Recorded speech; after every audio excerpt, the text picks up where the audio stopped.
हम देख रहे हैं क्लास सिक्स का सामाजिक विज्ञान की पाठ्य पुस्तक जो 2024 में आया है, सितंबर 2024 में। उसमें हमने हिस्ट्री का पहला चैप्टर देखा जो इतिहास की समय रेखा एवं उसके स्रोत हैं। इसके हमने 3 भाग देख लिए और 3 भाग में यह पूरा चैप्टर कंप्लीट हो गया। आज हम देखेंगे इंडिया अर्थात भारत का भाग 1। यह सामाजिक विज्ञान की पुस्तक का अध्याय 5 है, लेकिन इतिहास का यह चैप्टर 2 है। क्या है यह? अध्याय 2 है इतिहास के लिए। तो उसका भाग 1 हम देखने जा रहे हैं, जिस चैप्टर का नाम है इंडिया अर्थात भारत। भारत में प्रारंभिक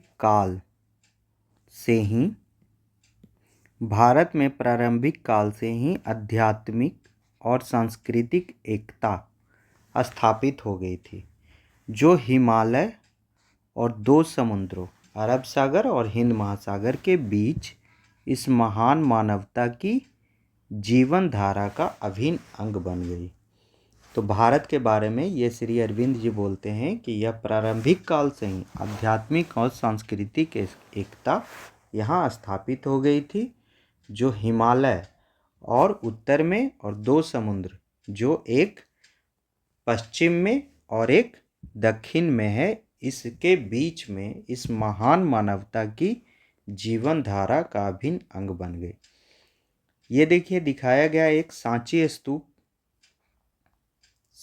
स्तूप का उत्तरी द्वार दिखाया गया है, जिसमें बहुत लोगों के बारे में दिखाया गया। ये अगर आपने पढ़ा होगा, देखा होगा, तो ये क्लास 7 के वीडियो में थोड़ा सा पार्ट में दिखाया गया कि किस तरह से धातु कर्म यहाँ पे आदमी कर रहे हैं। उसी तरह से और भी लोगों को दिखाया गया, कुछ को घोड़े पे दिखाया गया, कुछ को तीर धनुष लिए हुए दिखाया गया। यह 2300 वर्ष पूर्व ग्रामीण भारत को दर्शाता है। कहाँ को दर्शाता है? 2300 वर्ष पूर्व के ग्रामीण भारत को दर्शाता है। भारत को हम कैसे परिभाषित कर सकते हैं? भारत के कुछ प्राचीन नाम क्या थे? तो देखिए, इधर है हिमालय उत्तर में, और इधर हैं 2 सागर, अरब सागर और बंगाल की खाड़ी, और इस पूरे नदी को क्या कहते हैं? हिंद महासागर। क्या कहते हैं? हिंद महासागर।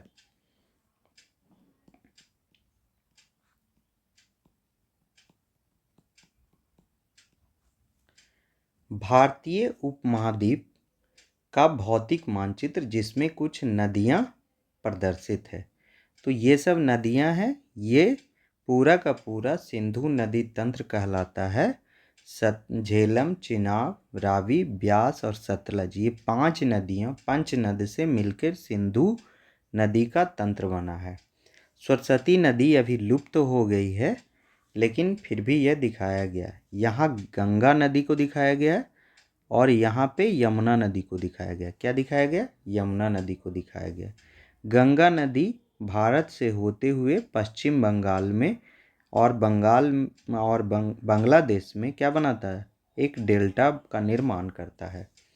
ये महानदी का डेल्टा है। यहाँ पे गोदावरी का डेल्टा है, यहाँ पे कृष्णा का डेल्टा है और यहाँ पे कावेरी का डेल्टा है। तो अगर हम देखेंगे तो हमको दिख जाएगा कि गंगा नदी का डेल्टा, महानदी का डेल्टा, फिर गोदावरी, फिर कृष्णा, फिर कावेरी। आज का भारत एक आधुनिक राष्ट्र है, जिसकी परिभाषित सीमाएं हैं। उन सीमाओं को क्या किया गया? परिभाषित किया गया। राज्य और ज्ञात जनसंख्या है। इसमें कितने राज्य हैं और कितने जनसंख्या है उसको भी ज्ञात है। हालांकि यह 500, 2000 या 5000 वर्ष पूर्व बहुत अलग था। विश्व के इस भाग को हम प्रायः भारतीय उपमहाद्वीप कहते हैं। क्या कहते हैं? भारतीय उपमहाद्वीप कहते हैं, जिसमें पाकिस्तान भी आता है, बांग्लादेश भी आता है। ये सब क्या है? भारतीय उपमहाद्वीप के भाग हैं। इसके भिन्न भिन्न नाम रहे हैं और इसकी सीमाएं भी बदलती रही है। नाम भी अलग अलग रहा है और सीमाएं भी बदलती रही है। विभिन्न स्रोतों से हम भारत के अतीत और विकास के बारे में जान सकते हैं। विभिन्न स्रोत हैं जिससे हम भारत के अतीत और विकास के बारे में जान सकते हैं। इस अध्याय के प्रारंभ में दिए गए भारतीय उपमहाद्वीप के भौतिक मानचित्र का अध्ययन कीजिए और वे कौन कौन सी प्राकृतिक सीमाएं हैं। जैसे प्राकृतिक सीमा हिमालय, दो नदियां अरब सागर और हिंद महासागर या बे ऑफ बंगाल या बंगाल की खाड़ी कहा जाता है। इतिहास के क्रम में भारत को उसके निवासियों और विदेशों से आए आगंतुकों के द्वारा कई नामों से बुलाया जाता रहा है। ये नाम प्राचीन पुस्तकों, यात्रियों और तीर्थयात्रियों के वृत्तांतों और शिलालेखों में मिलते हैं। भारतीयों ने भारत नाम कैसे दिया? तो ऋग्वेद भारत का सबसे प्राचीन ग्रंथ है। हम अध्याय 7 में देखेंगे। हम क्या देख रहे हैं? अध्याय 5 देख रहे हैं, और लेकिन हम 7 में देखेंगे कि यह हजारों वर्ष पुराना है। इस ग्रंथ में ऋग्वेद के बारे में बोल रहा है कि यह हजारों वर्ष पुराना है। इस ग्रंथ में उपमहाद्वीप के उत्तर पश्चिमी क्षेत्र का नाम सप्त सैंधव अर्थात 7 नदियों की भूमि कहा जाता है। सैंधव शब्द सिंधु से आया है, जिसका आशय सिंधु नदी या समानता एक नदी से है। तो हम देख सकते हैं कि सिंधु नदी में सिंधु भी हो गया, झेलम, चिनाब, रावी, ब्यास और सतलज हो गया, और सरस्वती नदी। तो अगर आप ध्यान देंगे तो ये नदियाँ हो जाती है कितनी? 7 नदियाँ हो जाती है।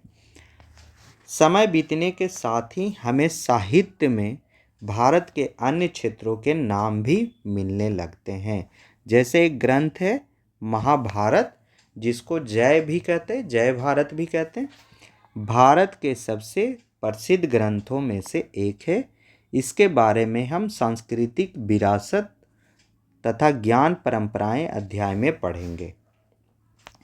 रोचक बात यह है कि इसमें अनेक क्षेत्रों को सूचीबद्ध किया गया। अनेक क्षेत्रों को क्या किया गया? सूचीबद्ध किया गया। जैसे कश्मीर, आज का कश्मीर, कुरुक्षेत्र जो आज का हरियाणा का एक भाग है, बंग जो बंगाल का भाग है, प्रयाग ज्योतिष जो कुछ कुछ असम का भाग है, और कच्छ आज का कच्छ जो गुजरात में है, और केरल जो लगभग आज का केरल। तो कितने क्षेत्र को दिया गया? कश्मीर, कुरुक्षेत्र, बंग, प्रयाग ज्योतिष, कच्छ और केरल। तो 1, 2, 3, 4, 5, 6 नाम को यहाँ पे दिया गया है, जिसमें कश्मीर, कुरुक्षेत्र और केरल और कच्छ 4 नाम तो क से ही। इसमें से 4 नाम क्या है? कश्मीर हो गया, क से ही है, कश्मीर हो गया, कुरुक्षेत्र हो गया, और कच्छ हो गया, और केरल हो गया। ठीक है, तो 4 नाम यहीं से है, और 2 नाम, एक पूरब का प्रयाग ज्योतिष और एक बंगाल का। तो बंग और प्रयाग ज्योतिष 2 नाम हो गए हैं।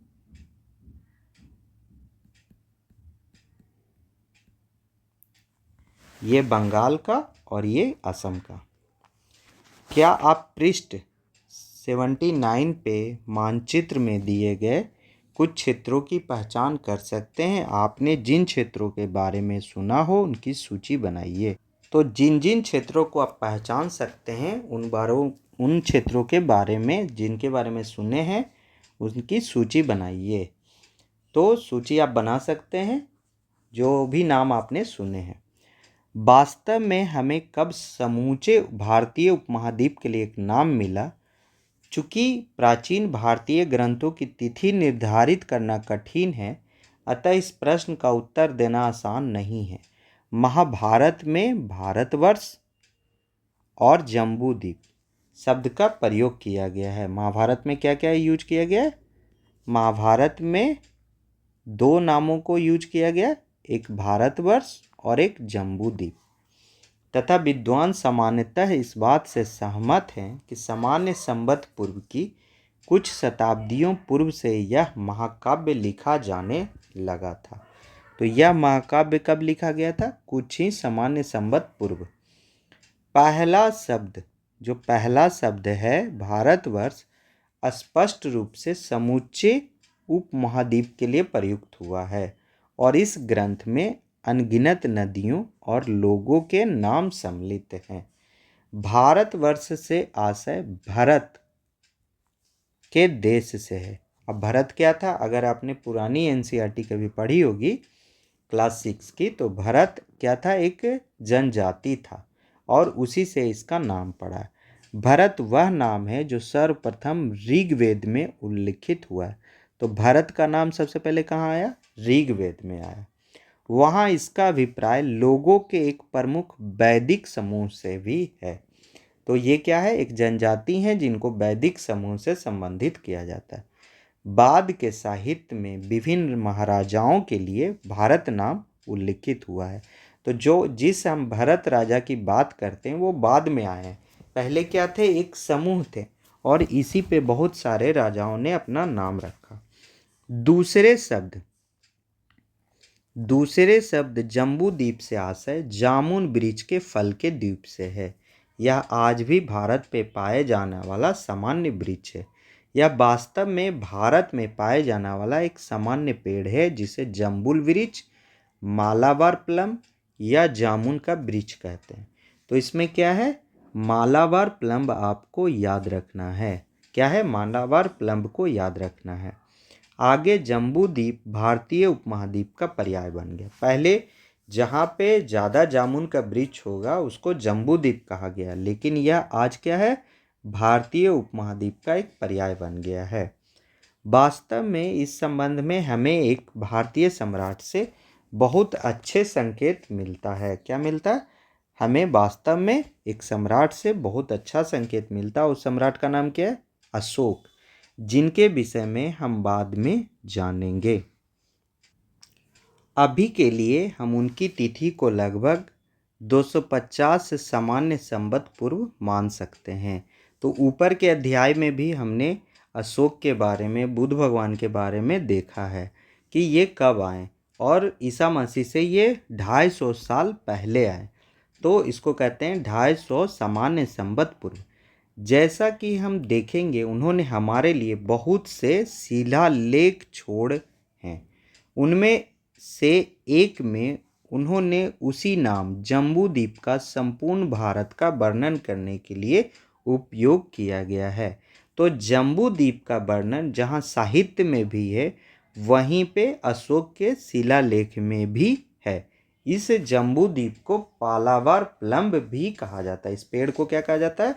जम्बू के पेड़ को मालाबार प्लम कहा जाता है। ये मालाबार में भी पाया जाने वाला सामान्य वृक्ष है।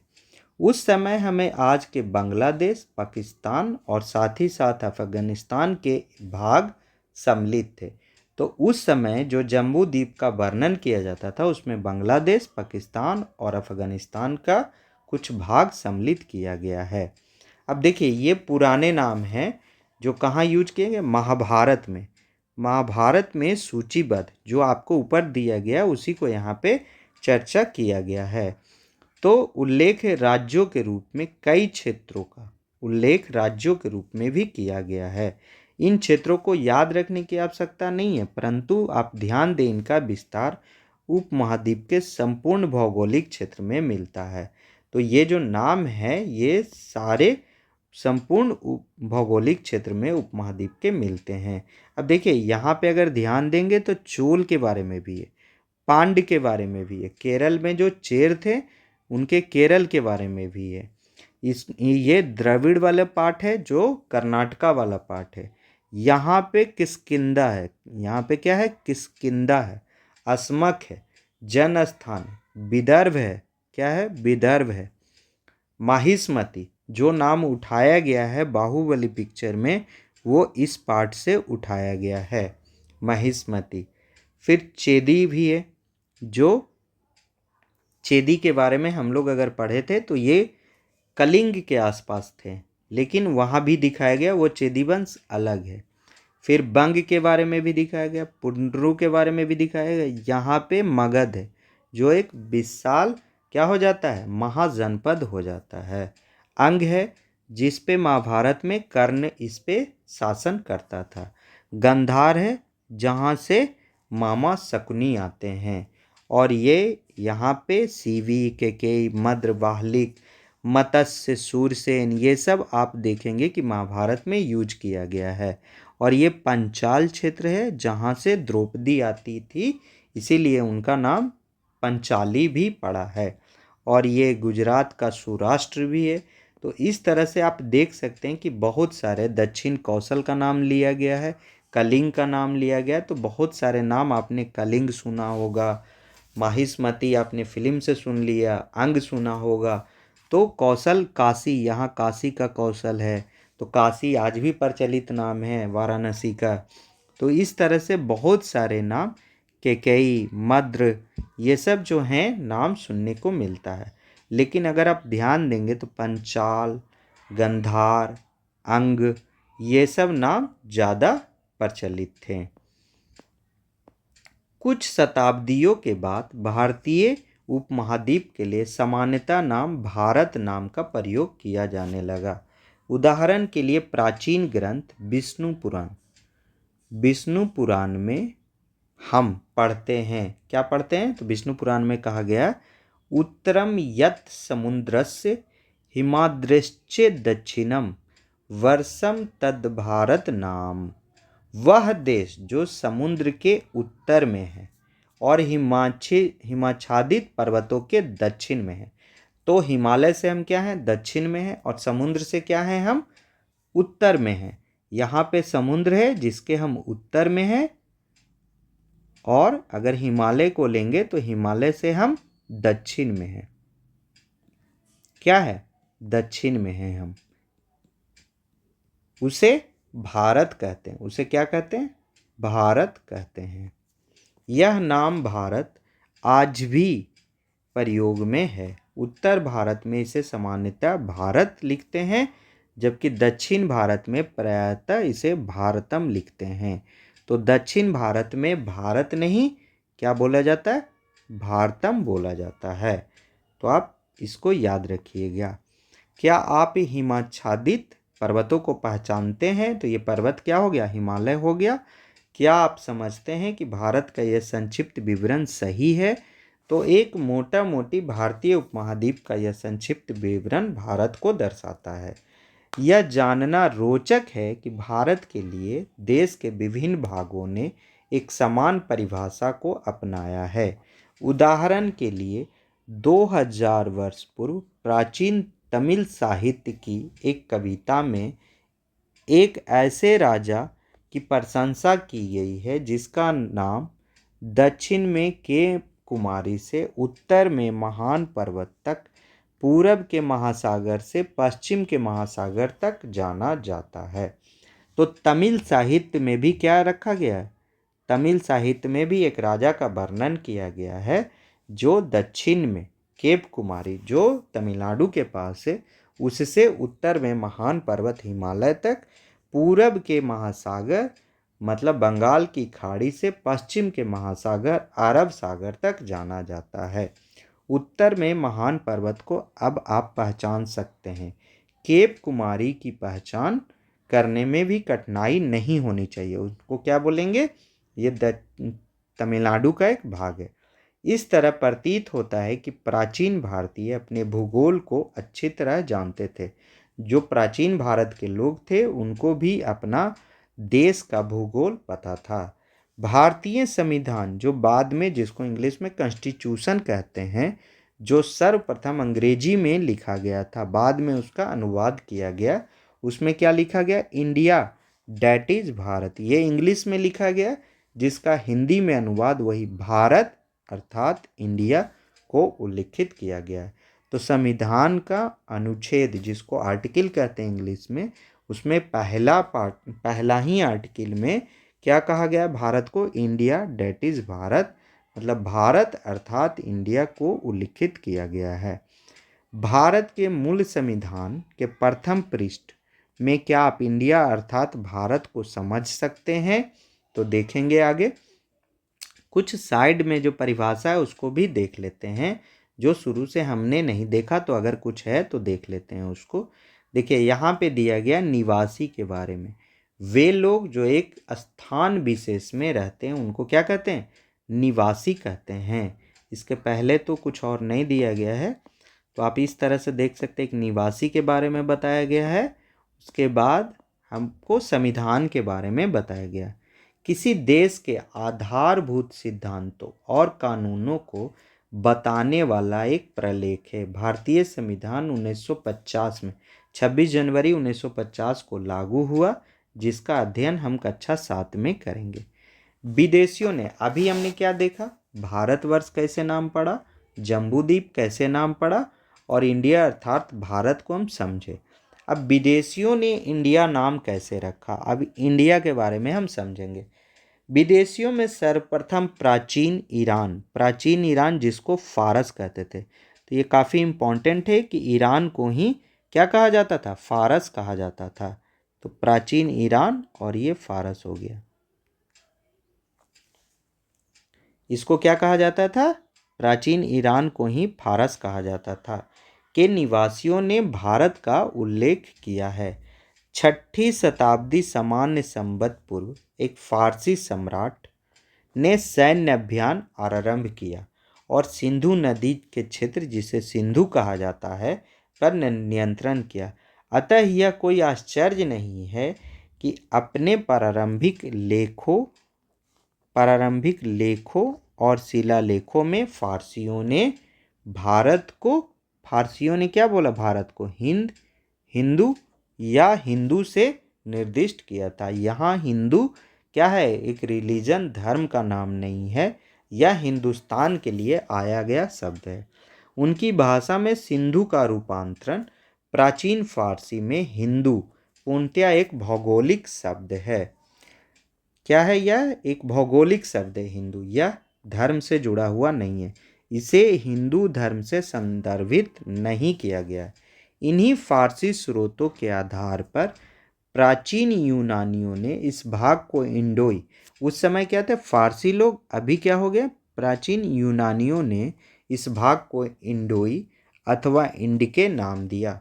उन्होंने हिंदू शब्द के पहले अक्षर ह को हटा दिया, क्योंकि यह अक्षर यूनानी भाषा में नहीं था। तो एक जानकारी यहाँ से यह भी मिलता है कि ह जो है यह शब्द यूनान में नहीं है। तो ह को हटा के उन्होंने क्या कर दिया? ई कर दिया, इंडोई। सिंधु से, हिंदू से इंडोई कर दिया। तो सिंधु क्या बन गया? हिंदू, और हिंदू क्या बन गया? इंडोई या इंडिके। प्राचीन चीनियों ने भी भारत से संपर्क स्थापित किया। विभिन्न ग्रंथों में उन्होंने इंडिया का उल्लेख यून्तु या इंदु से किया। यह शब्द भी मूलतः सिंधु से आता है। तो जहाँ यूनानियों ने क्या कर दिया? जहाँ फारसियों ने हिंदू कह दिया, वहीं यूनानियों ने इसे इंडोई कह दिया, वहीं चीनियों ने इसे हिंदू कर दिया। तो हिंदू कर दिए कौन किए? ये किए फारसी। इंदू कर दिए यूनानी, हिंदू कर दिए चीनी। तो इस प्रकार सिंधु नदी बन गया हिंदू, यंदू, युंदू। तो फारसी, यूनानी और चीनी। देखिए संविधान का एक भाग 1 है, जिसमें अगर आप देखेंगे तो पहला ही शब्द भारत अर्थात इंडिया राज्यों का संघ होगा। ये क्या है? आर्टिकल 1। क्या है? आर्टिकल 1, जिसको संघ का नाम और राज्य क्षेत्र कहते हैं। इसमें 3 पार्ट दिया गया है, जिसमें पहला ही पार्ट को बोला गया है भारत अर्थात इंडिया, जो राज्यों का संघ होगा। भारत के संविधान का प्रथम पृष्ठ लोकसभा सचिवालय नई दिल्ली से लिया गया, हिंदी प्रतिलिपि प्रबंधक भारत सरकार हैं। फोटो लिथो मुद्रणालय द्वारा नई दिल्ली द्वारा लिया गया है। तो फोटो लिथो मुद्रणालय नई दिल्ली द्वारा निर्मित की गई है। अब हम पढ़ेंगे जुआनजेंग। जुआनजेंग जिसे हम क्या बोलते हैं हिंदी में ह्वेनसांग, उच्चारित किया जाता था 7वीं सामान्य संवत। ये क्या है पॉजिटिव में ईसा मसीह के जन्म के 700 साल बाद चीन से भारत की यात्रा की। उन्होंने भारत के कई भागों का भ्रमण किया, विद्वानों से मिले, बौद्ध ग्रंथों को एकत्रित किया। इनका भारत आने का एकमात्र उद्देश्य था बौद्ध स्थलों का भ्रमण करना, बौद्ध विद्वानों से मिलना और बौद्ध ग्रंथों का एकत्रित करना। वो काफ़ी दोस्तों के साथ आते हैं, लेकिन 2 ही लोग बचते हैं, जिसमें से एक यहीं रह जाते हैं और ह्वेनसांग इन बौद्ध ग्रंथों को लेके, बहुत सारे स्मृति को लेके चीन चले जाते हैं और वहाँ बहुत दिनों तक क्या करते हैं उसको अपने चीनी भाषा में अनुवादित करते रहते हैं। 17 वर्ष बाद चीन वापस लौट गए। 17 वर्ष वह इंडिया में रहे। उन्होंने संस्कृत से चीनी भाषा में उन पांडुलिपियों का अनुवाद किया जो वह अपने साथ ले गए थे। आगे आने वाली शताब्दियों में कई अन्य चीनी विद्वानों ने भी भारत का भ्रमण किया। एक चीनी शब्द तेंजू को सिंधु से लिया गया था, परंतु इस शब्द को स्वर्ग तुल्य स्वामी के रूप में भी समझा जा सकता है। यह बताता है कि चीनियों का बुद्ध की भूमि के रूप में भारत के प्रति कितना सम्मान था। तो ये जो तिंजू शब्द है यह किन के लिए आया है? बुद्ध भगवान के लिए आया है, जो यह दर्शाता है कि उनके स्वामी जो हैं इस स्वर्ग तुल्य स्थल पे रहते थे। आप संभवतः हाल के पारिभाषिक शब्द हिंदुस्तान से भली भांति परिचित होंगे। यह शब्द हिंदुस्तान, परंतु आप यह नहीं जानते होंगे कि यह शब्द आज से 1800 वर्ष पूर्व सर्वप्रथम एक फारसी शिलालेख में प्रयोग किया गया। जिस तरह से जम्बू द्वीप का प्रयोग अशोक के शिलालेख में किया गया, उसी तरह से हिंदुस्तान शब्द का प्रयोग फारसी शिलालेख में किया गया। बाद में भारत पे आक्रमण करने वालों ने भारतीय उपमहाद्वीप को वर्णित करने के लिए इसी शब्द का प्रयोग किया।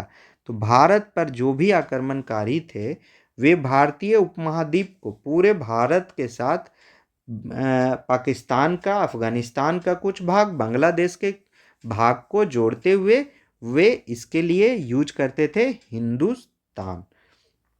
तो देखिए यहाँ पे भारत के लिए प्रयुक्त भिन्न भिन्न नामों से इस तालिका को पूर्ण कर सकते हैं। तो फारसी लोग सबसे पहले क्या बोले इसको? हिंदू। क्या बोले? हिंदू। यूनानी लोग क्या बोले? येंदू। क्या बोले? नहीं, इंदू नहीं, इंडोई। क्या बोले? इंडोई। लैटिन में इसको भारत बोलते हैं। चीनी लोग बोले यिंदू। अरबी और फारसी लोग क्या बोले? हिंदुस्तान। तो सिंधु से हिंदू हो गया, हिंदू से इंडोई हो गया, लैटिन में भारत, चीनी में यिंदू, अरबी और फारसी में हिंदुस्तान, अंग्रेजी में इसको इंडिया और फ्रेंच में इसको इंडे कहते हैं। तो इस तरह से आप नामों को याद रख सकते हैं, जिसमें लैटिन में तो भारत ही कहते हैं, लेकिन आपको क्या याद रखना है? इंडे। इंडे फ्रेंच में कहते हैं। इंडे क्या कहते हैं? फ्रेंच में कहते हैं।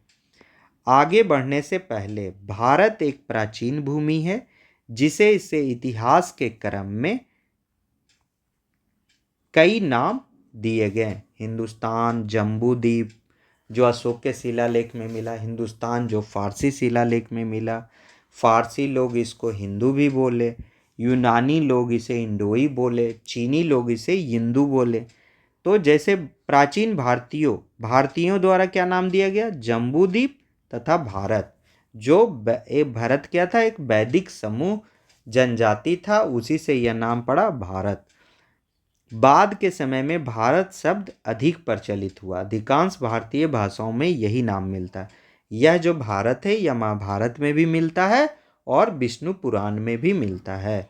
भारत आने वाले विदेशी आगंतुकों और आक्रमणकारियों ने भारत के लिए सिंधु या सिंधु नदी आधारित नामों को अपनाया, जैसे हिंदू, इंडोई और इंडिया जैसे नाम बने। और ये हैं प्रश्न और क्रियाकलाप जो मैंने पहले ही बोला हूँ कि मैं प्रश्न का अलग से वीडियो बना दूंगा और हर एक वीडियो को आपको अपलोड हो जाएगा। तो यह हमने अध्याय 5 इसके भाग 1 में ही यह संपूर्ण चैप्टर खत्म हो जाता है। मैं सोचता हूँ कि मैं प्रत्येक भाग को आधे घंटे का बनाऊँ, लेकिन यह जो इंडिया अर्थात भारत जो चैप्टर है वह आधे घंटे में ही भाग 1 ही क्या है, संपूर्ण भाग बन गया। तो इसको भाग 1 नहीं कहेंगे, संपूर्ण भाग कहेंगे, मतलब अध्याय 5 का यह संपूर्ण भाग बन गया। तो इस तरह से अध्याय 5 समाप्त हुआ। हम आगे अध्याय 6 देखेंगे।